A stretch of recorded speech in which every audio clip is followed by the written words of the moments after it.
Okay, أعوذ بالله من الشيطان الرجيم. بسم الله الرحمن الرحيم. الحمد لله رب العالمين. الصلاة والسلام على رسول الله وبعد. السلام عليكم ورحمة الله وبركاته. رب اشرح لي صدري ويسر لي أمري واحلل عقدة من لساني يفقهوا قولي. Alhamdulillah, bilang pagpapatuloy ng ating pagtalakay sa hadith patungkol sa mga kabutihang asal sa Islam na itinuro sa atin ng Propeta Muhammad sallallahu alaihi wasallam, kahapon ay natapos na po nating talakayin ang hadith patungkol sa mga alituntunin ng pagbati ng salam. Yung mga alituntunin ng pagbati ng salam. Assalamualaikum warahmatullahi wabarakatuh. At yung mga gantimpala, no, sa pagbati ng salam. So, ngayon naman, insyaAllah, ay dalako po tayo sa pangalawang hadith. At ang hadith naman na ito ay napakaiksi, subalit marami tayong matututunan insyaAllah. Kaya't hinihiling po natin sa bawat isa na makinig tayo ng mabuti, dahil yung mga matututunan natin insyaAllah rito ay malaking bagay yon na may apply natin insyaAllah. Karagdagang pagsamba sa Allah subhanahu wa ta'ala kapag natutunan natin ito at ating maituro at maisabuhay insyaAllah. Ang hadith na ito ay patungkol sa sinabi ng Propeta Muhammad sallallahu alaihi wasallam. An Abi Dar radiyallahu anhu qala li an-nabiy sallallahu alaihi wasallam, mula kay Abu Dar, kalugdan nawa siya ni Allah subhanahu wa ta'ala, kanyang sinabi sa akin, sabi niya ng Propeta Muhammad sallallahu alaihi wasallam, la tahkiranna minal ma'rufi shay'a walau an talqa akhaka biwajhin talqin. Sabi ng Propeta Muhammad sallallahu alaihi wasallam, huwag mong maliitin, pakinggan natin, huwag mong maliitin ang anumang kabutihan, kahit pa ang pagsalubong mo sa iyong kapatid na mayroong masayang mukha, maaliwalas na pagmumukha. Huwag mong maliitin ang anumang kabutihan, kahit pa, sabi ng Propeta sallallahu alaihi wasallam, ang pagsalubong mo sa iyong kapatid na may masayang mukha. Okay? Nakangiti. Maaliwalas ang iyong pagmumukha. Okay? Ang hadith na ito, mga kapatid, sabi ng sheikh na nagsulat dito sa aklat, kabilang sa mga matututunan dito sa hadith na ito, pagkatapos ang pagtalakay at pagpapaliwanag niya, sabi niya, ay una, maisalin niya ang talambuhay ng tagapagsalaysay ng hadith. So makikilala natin yung maiksing talambuhay o pagpapakilala patungkol sa nag-narrate ng hadith na si Abu Dar. Okay, una. Pangalawa, maipaliwanag ang mga bokabularyo na mababanggit dito, mga bokabularis at mga parirala na meron dito sa hadith. Pangatlo, sabi niya, maipaliwanag ang mga epekto ng masayang mukha at magandang pakikitungo sa tao at sa lipunan. So matututunan natin, ano ba yung epekto pag sinasalubong mo yung kapatid mo, nakikipagtagpo ka sa kapatid mo na maayos ang iyong pagmumukha. Hindi ka nakasimangot, hindi ka mukhang parang nalugi ng negosyo, di ba? O parang pinagkaitan ng napakaraming kabutihan, di ba? Mga sobrang seryoso. So matututunan natin yung epekto ng pagsalubong, pakikipagtagpo sa kapatid ng mayroong maayos na pagmumukha. Tayo natin maaliwalas o nakangiti. Okay? At pang-apat, sabi niya, yung maging masigasig sa pagiging palangiti at magiliw sa pakikitungo. Dapat ang Muslim, siya? Palangiti at approachable siya. Alam mo yun, magaan siyang kasama. Tanda natin yun, magaang kasama. Magaang kasama, approachable. Okay? magiliw. Na masarap kasama yung ganun, di ba? Madaling kausap, palangiti, masayahin. Kaysa doon sa pag kinakausap mo, ang dami mo na sinabi, tapos nakasimangot lang, hindi umiimik. Di ba? Parang ang bigat, di ba? So mamaya matututunan natin, inshallah. At makakapag-adjust tayo. Kung meron tayong mga katangiang minsan ganito tayo, na parang normal lang sa atin, pero sa iba hindi nagiging normal. Kasi parang iniisip nila, parang, di ba, parang parang nasa ibang mundo. Di ba? May sariling mundo. Di ba? Kasi nagsasaya na lahat, tapos siya yung nguso, nakatusok sa langit. Di ba? Tapos yung noo, nakakulot. Di ba? Parang, kung titignan mo, parang ang bigat, di ba? So, matututunan natin mamaya, inshallah. Paano ba dapat? At sabi rito, ang ilang tao daw ay nag-aakala na ang pagsisimangot at pagiging seryoso lagi, o pagiging, yung nakasimangot ba, may makita ka ng tao parang hindi ngumingiti. Di ba? Alam mo yung naalala tuloy natin yung si Malik. Alam si Malik? Si Malik, siya, hindi yung si Malik na kapitbahay natin dito. Yung Malik tagapantay ng impyerno, di ba? Nung nakita siya ni Propeta Muhammad sallallahu alaihi wasallam kasama si Jibril, di ba? Hindi pa daw siya ngumingiti simula nung pagkakalikha sa kanya sa mundo, di ba? Mula nang likhain ang langit at lupa, hindi pa siya ngumingiti. Ito yung seryoso talaga. So hindi dapat gano'n ang katangian ng isang Muslim. Si Malik yun, tagabantay doon sa impyerno, tagapagparusa. Hindi man tayo tagapagparusa, no? Inshallah. Yung inaakala ng iba, yung pagkakaroon ng ganitong ugali, aura, ay tanda ng pagiging disiplinado daw. Yun yung maling pagkakala ng iba. Na kung hindi palangiti, yung laging seryoso, parang professional daw o disiplinado. Yun yung maling pag-aakala ng iba. Di ba? Kaya feel na feel nila yung pagiging sobrang seryoso. Di ba? Makikita naman natin yan sa mga nakakahalubilo natin. Kung hindi ngumingiti, kung hindi mabiro, di ba, hindi halos nagsasalita, parang ang hirap i-approach. Di ba? At, inshallah, magkakaroon din tayo ng iba't ibang opinion tungkol sa mga pananaw na babanggitin dito. Inshallah, mayroon tayong mga mapagmumuni-munihan. At yun yung isa sa mga kagandahan ng pag-aaral. Pag meron tayong mga naririnig na aral na kakapag-isip tayo, ganun pala. Hindi pala dapat ako lagi nakasimangot, nakakulot ang noo. Dapat pala pagkasama ko yung mga sisters. Mga sisters, pag kami dapat masaya yung mukha, hindi yung parang sayo na lahat ng problema sa mundo.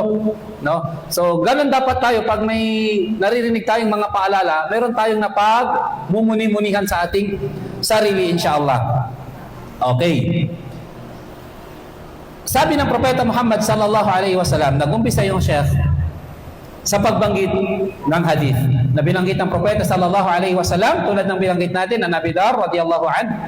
Qala Rasulullah sallallahu alaihi wasallam, la tahqiranna min al-ma'ruf shay'a walau an talqa akhaka biwajhin talqin. Sabi ng Propeta Muhammad sallallahu alaihi wasallam, huwag mong maliitin ang anumang kabutihan kahit pa ang pagsalubong mo sa iyong kapatid na mayroong masayang pagmumukha.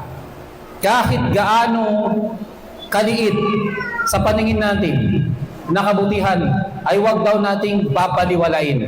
At ginawa pang halimbawa ng Propeta Muhammad sallallahu alaihi wasallam, sabi niya, kahit daw ika, iyong pagsalubong mo sa iyong kapatid na mayroong maaliwalas na pagmumukha.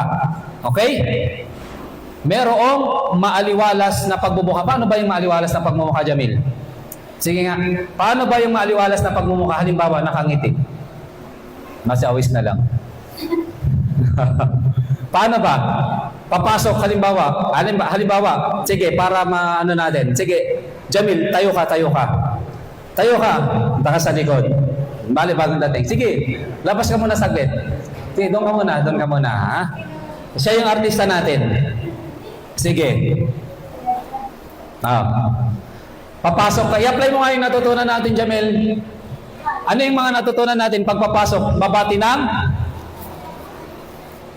Kumpletuhin mo. Ilan yon? Sige nga, pasok ka, pasok. Okay, kunwari yan na. Tapos maayos yung pagmumukha, nakangiti. Tingnan niyo ha. Ito ano lang ito, nakakatawa man, pero tingnan niyo yung epekto halimbawa. Okay, baliktad naman. Pasok ka, Jamil, ng makakatakot yung mukha mo. Sige. Lingon ka rito. Di ba? Natawa pa rin tayo, di ba? Pero tingnan niya, ha? Sino ba yung mukhang seryoso? Si ano naman? Sino sa inyo magaling ano? Kayong tatlo na lang. Sige. Sige, tayo kayo.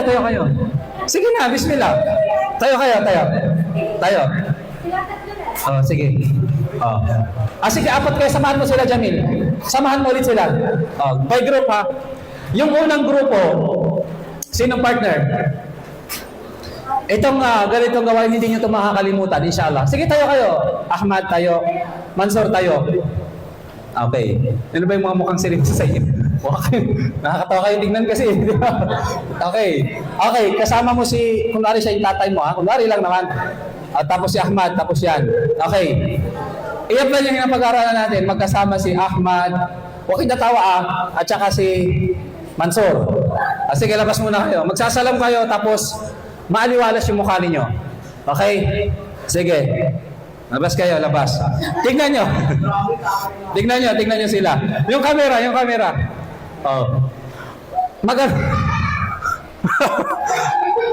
Sa labas pa lang, di na sila makahinga eh. Sige. Seryoso. Mag-rehearsal kayo muna ng 5 seconds. Seryoso ha. Jamil, huwag kang tatawa. Dito ka lang lumingon. No? Okay, bismillah. Ang role ninyo, papasok kayo gamit yung pagbati ng Assalamualaikum warahmatullahi wabarakatuh, di ba? Tapos, maayos yung mukha ninyo, nakangiti. Hindi yung tawa kayo ng tawa, ha? Okay. Bismillah. Pasok. Nakangiti. Seryosohin nyo. Okay, bismillah. Sige na. Seryoso. Okay, bismillah, pasok na kayo. Huwag kang titingin.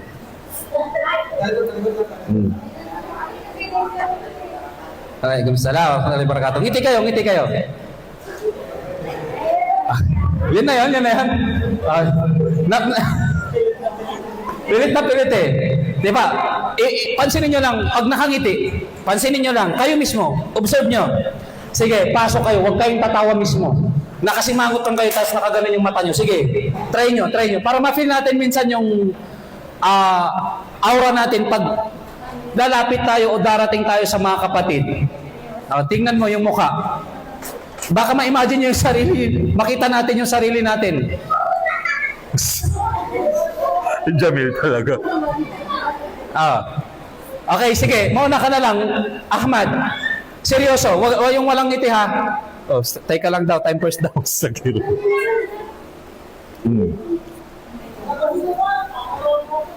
Okay. Seryoso ha, walang ngiti-ngiti. Subukan yung i-compare. Bismillah, pasok. Ay, grabe. Hindi pwedeng maging artista. Gusto niyo ba si kuya niyo awis na lang? Hindi. Sige, pasok. ulit. Kumiti ka eh. Sige.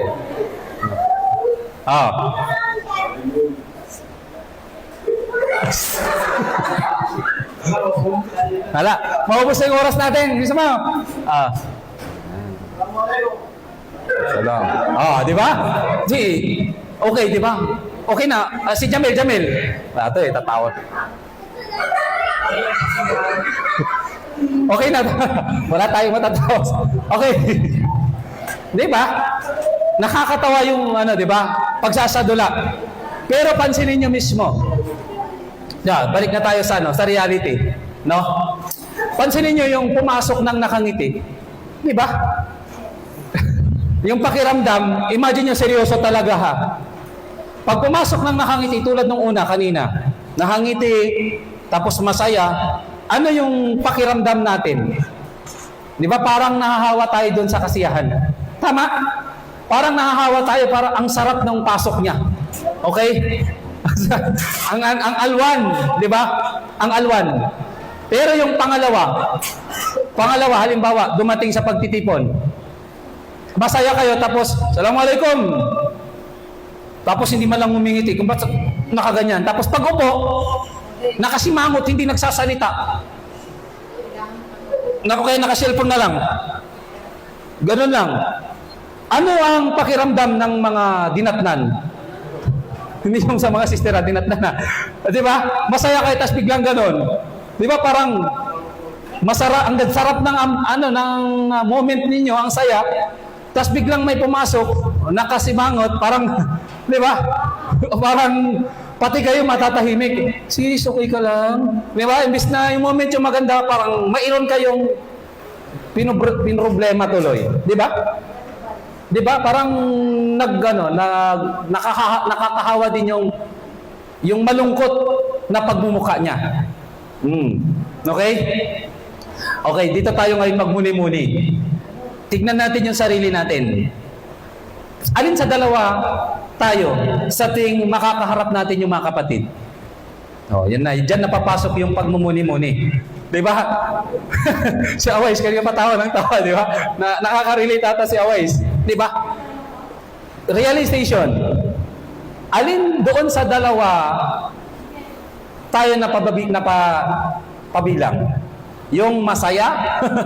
O kaya yung pag nakita ka ng mga kapatid, parang, Alhamdulillah, yan na naman. Di ba?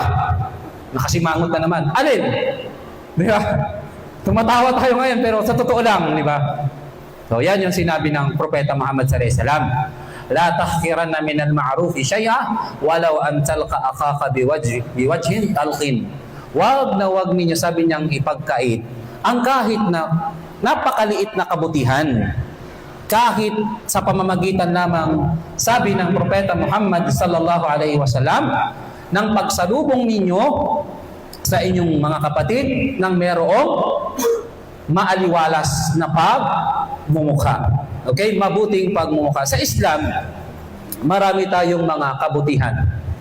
Lahat ng kabutihan na maaaring maging dahilan, tulad ng nabanggit natin ng khutbah, ng ating pagpasok sa paraiso, itinuro sa atin ng Propeta Muhammad sallallahu alaihi wasallam. Mula sa mataas na uri ng pagsamba sa pinakamababang uri ng pagsamba. Diba? Meron yan. At ito ay kabilang sa kagandahan ng Islam. Yung hadith na binanggit ng Propeta Muhammad sallallahu alaihi wasallam, sabi niya, al-iman bid'un wa sab'una syu'bah. O bid'un o sittuna syu'bah. Fa-afdaluha qawlu la ilaha illallah wa adnaha imatatul ada 'anit tariq wal hayatu syu'batun minal iman. So sinabi ng Propeta Muhammad sallallahu alaihi wasallam, ang pananampalataya daw ay mayroong mahigit 70 sangay o mahigit 60 sangay, branches. At ang pinakamataas nito ay ang pagsabi ng la ilaha illallah. Ito na yung pinakamataas na uri ng pagsambay. Pagsabi natin ng la ilaha illallah. Di ba ito yung pinakamabigat sa timbangan ng ating mga mabubuting gawa? Okay? Yun yung pinakamataas. Nag-umpisa sa pinakamataas. At ang pinakamababa nito, sabi ng Propeta Muhammad sallallahu alaihi wasallam, pinakamababa na uri ng iman ay yung pag-alis mo ng anumang nakakapinsala sa daan. Imagine mo, ano yung aral na matututunan natin dito? Itinuro sa atin, pati yung pinakamataas na uri ng gawaing pagsamba, kabutihan, at yung pinakamababang kabutihan na pwedeng magawa ng tao. Kasi ang daming mga gawaing kabutihan, di po ba? So kung isa-isain mo yon, subhanallah, baka kulang yung isang araw, hindi mo pa naubos kung gaano karaming kabutihan yung pwede nating gawin. Pero sinamaris yan ng Propeta Muhammad sallallahu alaihi wasallam, mula sa pinakamataas, mula sa pinakamababa. Yung pinakamababang uri ng kabutihan daw, iman, yung alisin mo ang anumang nakakapinsala sa daan. O, halimbawa, di ba? Naglalakad ka dyan, mayroong tinik sa gate o sa pintuan o dyan sa dinadaanan ng tao. Tapos, minsan parang wala lang sa atin. Alam natin, nakakapinsala to pa. Inalis natin. Di ba? inalis natin yung nakakapinsala sa daan. Yun yung pinakamababang uri ng iman, sabi ng Propeta Muhammad sallallahu alaihi wasallam. At maaaring yung pinakamababang kabutihan na yun na minaliit natin, dahil ikhlas tayo doon sa ginawa natin, hindi natin alam na yun pala yung tinanggap sa atin ng Allah. At yun pala yung magiging dahilan ng pagpasok natin sa Jannah.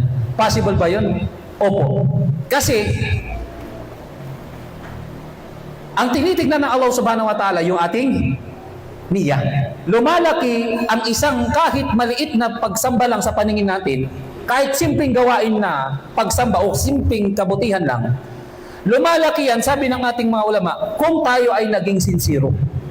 Kumpara sa malaking pagsamba na walang ikhlas, nawawalan ng saysay. Okay? So kahit yung pag-alis ng nakakapinsala sa daan, at gayon din yung pagngiti sa kapatid. Hindi natin alam na yung pagngiti mo, simpleng pagngiti mo sa kapatid, na yan, na si Awais, dumating, nakangiti, di ba?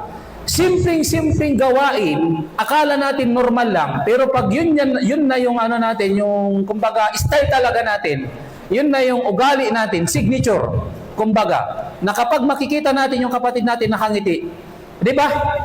Pag nakikita natin nakangiti lumalapit, hindi ba malayo pa lang parang yung loob natin, yung pakiramdam natin gumagaan din kahit may problema tayo, di ba?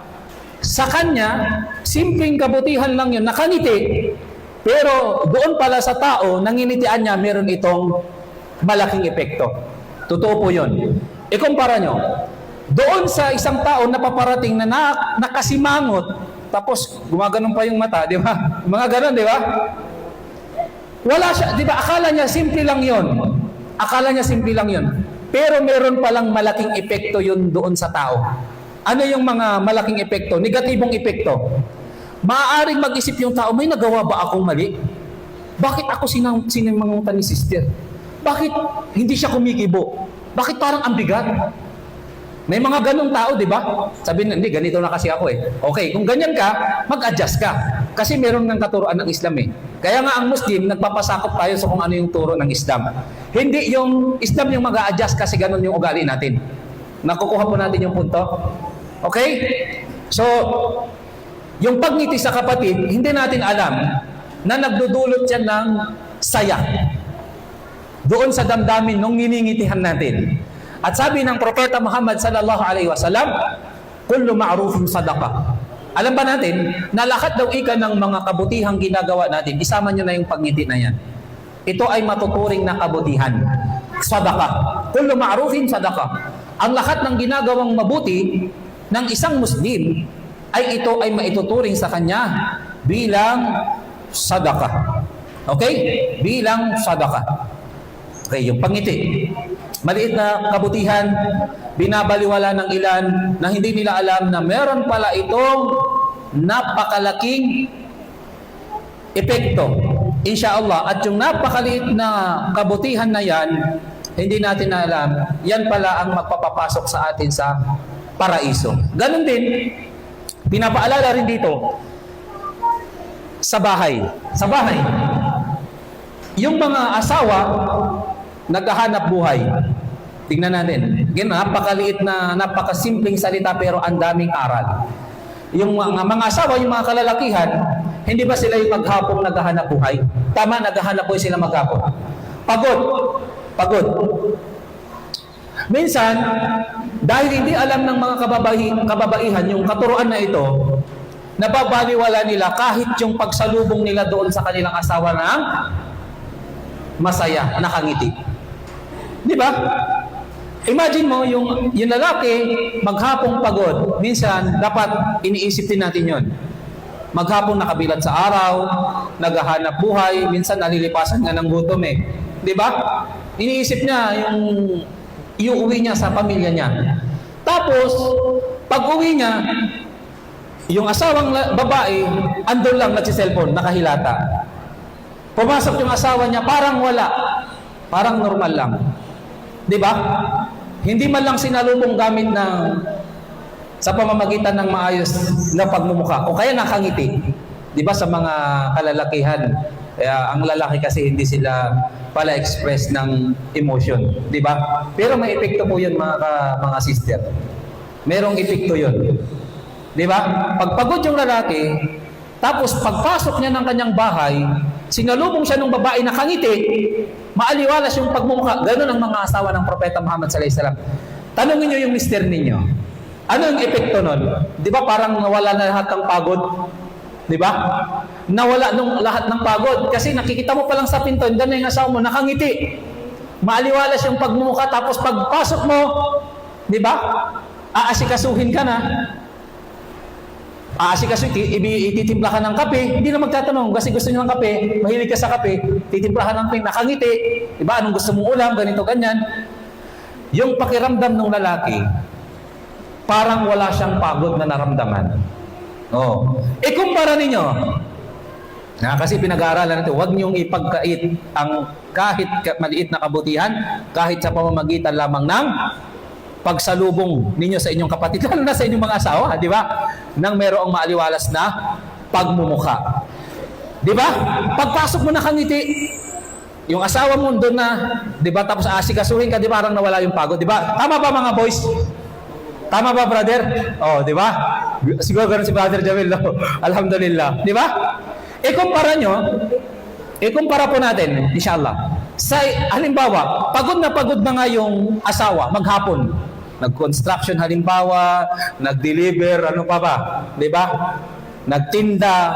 Tapos pag-uwi. Di ba? Assalamualaikum, sabi nung nandun naman yung asawa, pero nakahilata lang, parang normal lang pumasok, parang wala lang. Alam niyo may epekto yun sa lalaki.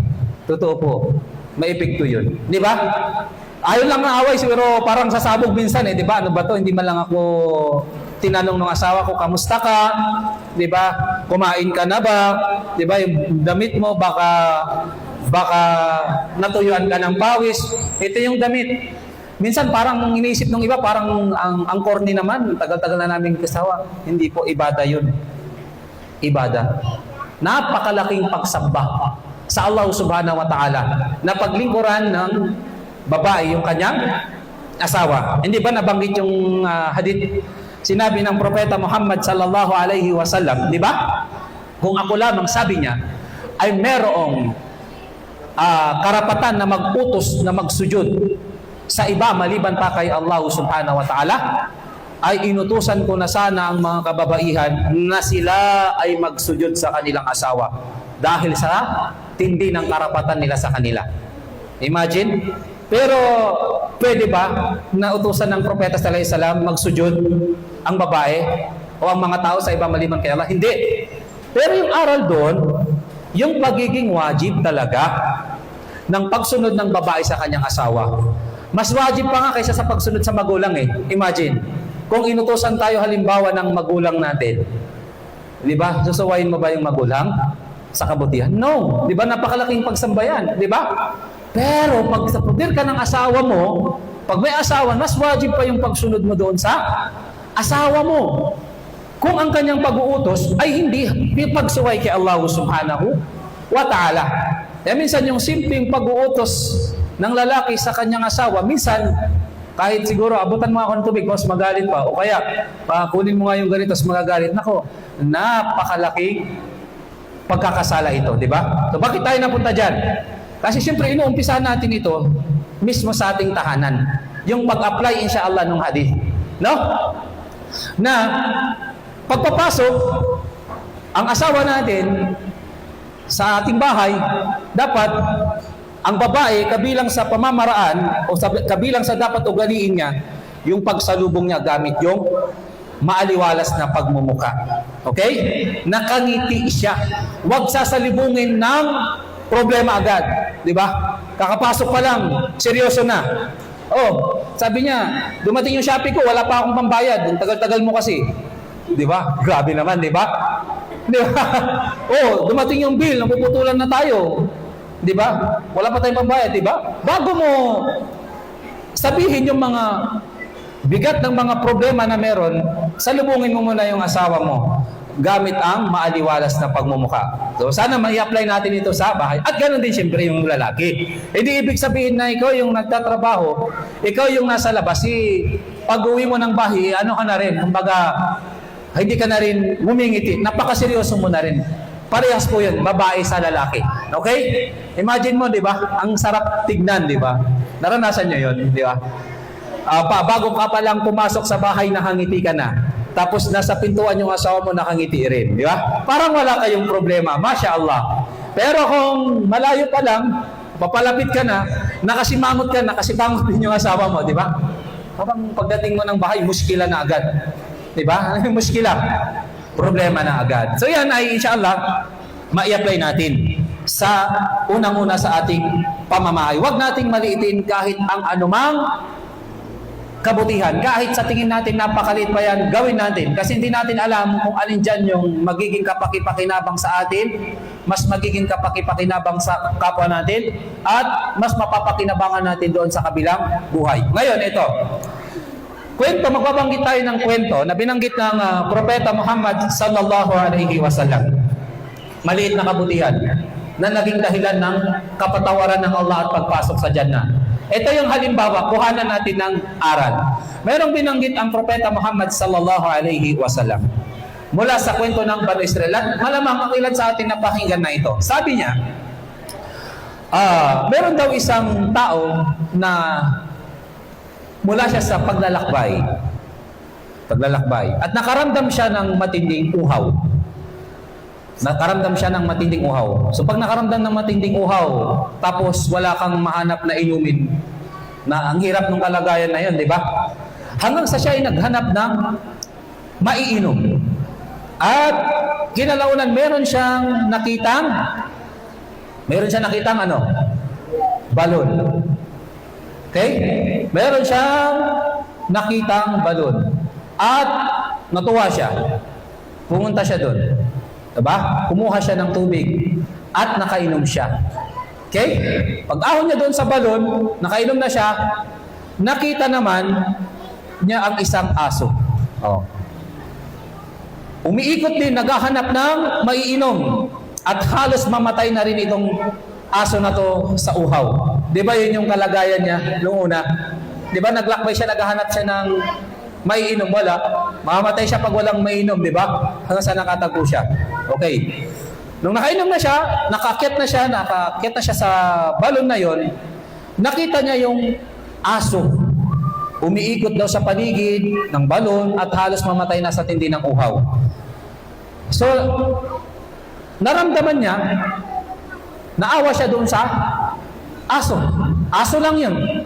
Aso. Alam niyo yung aso sa Islam, di ba? Pinakamatinding najis. Ano yung pinakamatinding najis? Yung laway ng? Yung aso pa yun, hayop yun. Hayop. Tapos, yung laway niya, pinakamatinding najis pa yun. Pinakamatinding dumi. Di ba? Yung mga asong ulol nga, di ba? Pinabaril sa di ba? Yung mga pinapatay yung mga asong ulol. Kasi bigla-bigla na lang nangangagat. No. Okay. So, ang ginawa nung tao na ito, actually, itong babae na to, babaeng makasalanan. Mula sa Bani Israel. Ang ginawa niya, inalis niya yung sapatos niya. Bumalik siya doon sa balon at isinalok. Salok ba yung tamang? Sinalok niya, and then pag-angat, pinainom niya yung aso na yun. At nakainom yung aso. Alam niyo, dahil doon sa ginawa ng tao na yun, na makasalanan, dali lang. Yung tao na yun, na makasalanan, dahil doon, natuwa sa kanya ang Allah subhanahu wa ta'ala. At pinatawad ng Allah subhanahu wa ta'ala ang kanyang mga kasalanan. Diba? So, anong connect? Anong connect? Diba? Yung kabutihan. Kasi yung tao na ito, ang ginawa niya ng kabutihan, yung aso. Diba? Sa tingin niya, parang normal lang yun. Parang normal. Ini-expect ba niya na dahil doon patatawarin siya ng Allah? Hindi niya in-expect. Ang naisip lang niya, yung naramdaman niya nung naghahanap siya ng tubig. Uhaw na uhaw. Tapos nakakahanap siya ng maiinom, uminom siya. Di ba? Tapos ganun din yung nakita niya yung aso, naramdaman niya yung pakiramdam nang walang mainom, uhaw na uhaw. So, pa'y nainom niya. Imagine, sabi ng ating mga ulama, kung ito, dahil dito ay pinatawad siya ng Allah, at yun ang magiging dahilan, inshallah, na siya ay papasukin pa sa paraiso, sa pagiging mabuti sa hayop, paano na lang yung pagiging mabuti natin sa mga tao? Diba? Napakaliit na kabutihan yon. Nasubukan na ba natin magpakain ng, diba, yung aso natin, o kaya yung pusa natin? Minsan, diba, buti na lang, wala na kaming pusa. Diba? Minsan naiiwan di ba? Tingnan mo, pagiging mabuti pala, kahit sa hayop, meron din palang katumbas na malaking gantimpala. Hindi natin alam, yung mga minamaliit nating kabutihan, normal lang, simple lang, parang wala lang sa atin yun. Wala yun. Normal lang yun. Di ba? Hindi natin alam na yun pala yung dahilan na patatawarin tayo ni Allah sa ating mga kasalanan. At hindi rin natin alam na yun pala yung dahilan ng ikakapapasok natin sa paraiso. Di ba? Kaya anong gagawin? Huwag nating maliitin ang kahit na maliit na kabutihan. Di ba? Ang dami nating kabutihang naiisip o pwedeng gawin. Kapag alam mo na yan talaga ay mabuti, di ba? Hindi haram, tafaddal, gawin mo kahit simple. Kahit nga yung siguro yung pagpupulot ng dumi sa masjid o yung wag pagkakalat sa masjid kung yan yung alam nating kabutihan, di ba? Nakita tayo dyan ng mga candy na na mga nilalanggam na pinulot natin, yung mga kalat pinulot natin, yung kinainan natin, di ba? Nilinisan natin. Di ba? Ang dami, maliliit na kabutihan na binabaliwala lang nung marami sa atin. Parang normal lang kasi. Pero hindi pala natin alam, yan pala yung tatanggapin ni Allah kumpara doon sa malalaking pagsamba. Possible po yan, totoo po yan. Di ba? Meron tayong ginagawang malalaking pagsamba na wala tayong kaalam-alam na hindi pala yung tinanggap, na baka nahaluan para tayo doon ng pagmamalaki o pagpapakitang tao. Sa tingin natin, ang laking kabutihan yon. Imagine mo, nagsadaka ka ba naman ng buong sweldo mo? O halimbawa, di ba, o napakalaking halaga. Pero yung pala ay nahaluan ng riya. Di ba, sa tingin natin, malaki. Pero wala palang silbi yun sa paningin ng Allah dahil nahaluan ng riya. Di ba? Yung malaking pagsamba, dahil hindi ka naging ikhlas, walang saysay, bagkus magkakasala ka pa. Di ba? Ikumpara sa maliit na kabutihan, na binaliwala mo, pero yun pala yung ikhlas, yun pala yung tinanggap ni Allah. Yun pala yung mabigat sa timbangan natin. Di ba? Kaya wag babaliwalain, sabi ng Propeta sallallahu alaihi wasallam, yung paggawa ng kabutihan. Okay? Kahit maliit na kabutihan, kahit pa nga yung pagngiti sa iyong kapatid. Okay, kabutihan yun. Kwento naman, patungkol naman sa isang babae o isang tao na pinarusahan siya dahil naman sa kanyang, anong ginawa ng babae na ito? Ha? Ikinulong niya yung pusa. Tingnan nyo kung sa maliit na kabutihan, maaaring patawarin tayo ni Allah, tanggapin ni Allah. Meron din yung mga binabaliwala nating kasamaan na hindi natin alam na yun pala yung ikakapinsala natin. Yun pala yung ikapapahamak ng tao. Inshallah, tapusin natin, matatapos na. Okay? Anong ginawa ng babae na ito? Mga boys, mga kabataan na mahilig mag-trip. Meron yung mga ganitong mga kabataan minsan di ba? Nananahimik yung pusa, bigla na lang sisipain. Di ba? Dumaan lang yung ibon, dumapo lang, bigla na lang babatuhin. Trip lang. Trip lang ba? Di ba? Nangahampas ng manok, wala namang ginagawa yung manok. Di ba? Hanggang sa mamatay. Jamil, anong ginagawa mo, Jamil? Di ba sabi ko dito ka? Dito, balik. Halika rito. Yung cellphone, bitawan mo yung cellphone, bitawan. Sabi, huwag gagamit ng cellphone, ha? Okay. Asan na tayo, Jamil? Asan tayo? Saan na tayo? Sa pusa. Anong ginawa ng pusa? Ha? Hindi, tapos na tayo sa aso Dito na tayo sa pusa. Anong ginawa ng pusa? Ikinulang niya, anong ginawa ng babae sa pusa? Ikinulong niya. Okay? Ikinulong niya yung pusa. At hindi niya pinakain, hindi niya pinainom. Ibig sabihin itong marahas. Di ba? Ikinulong niya yung pusa, hindi niya pinakain, hindi niya pinainom, at hanggang sa ito ay mamatay. Kinulong niya. Dahil doon, naging dahilan na kagalitan siya ng Allah subhanahu wa ta'ala, at dahilan ito na siya ay ipapasok ng Allah subhanahu wa ta'ala sa apoy ng impyerno. Imagine nyo yung kwento na yun. Yung isa, pinatawad, maging dahilan papasok sa paraiso dahil maging mabuti siya sa aso. Ito naman, nakagawa ng mga pagsamba, pero naging marahas siya sa hayop. Ikinunong niya, hindi niya pinakain, pinainom. Parang normal lang yun, di ba? Hayop naman yun eh. Di ba? Pero naging dahilan yun na nagalit sa kanya ang Allah. At magiging dahilan yun na siya ay ipapasok sa apoy ng impyerno. So ano yung aral doon? Ano yung aral doon? Huwag maging malupit. No? Hindi dapat sa atin, pag nakakita tayo ng mga hayop dyan, nananahimik naman, manok, bigla mo na lang babatuhin, wala namang ginagawang hindi naman perwisyo sa'yo. O kaya, di ba? Pusa, bigla mo na lang siyang sisipain. Trip mo lang. Tapos namatay. Ako, delikado yun. Okay? So, inshallah, mahaba-haba pa itong mga paliwanag dito na babanggitin. May mga karugtong pa ito. Pero, limitado yung oras natin. Inshallah, nag-adan na. Itutuloy natin yung pagtalakay doon sa mga fawaid, yung mga aral na mapupulot dito sa hadith ng Propeta Muhammad sallallahu alaihi wasallam sa susunod na Sabado, inshallah. So nawa, mga kapatid, itong mga pinag-aaralan po natin dito sa masjid patungkol sa mga kasalan sa Islam ay sikapin po natin na maisabuhay unang-una sa bahay. Diba? Isabuhay muna natin unang-una sa ating tahanan. Ituro natin sa ating mga anak, sa ating pamilya mismo. Yun yung gawin natin, inshallah. Huwag maliitin ang kahit maliit na kabutihan. Huwag baliwalain ang maliit na kabutihan kahit pasabi ng Propeta sallallahu alaihi wasallam, yung pagsalubong mo sa iyong kapatid na mayroong maaliwalas o masayang pagmumukas. Inshallah, meron tayong natutunan doon.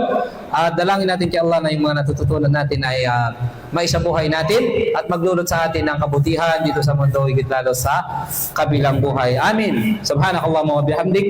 Wa nashhadu an la ilaha illa anta wa nastaghfiruka wa natubu ilaik. Assalamu alaikum wa rahmatullahi wa barakatuh.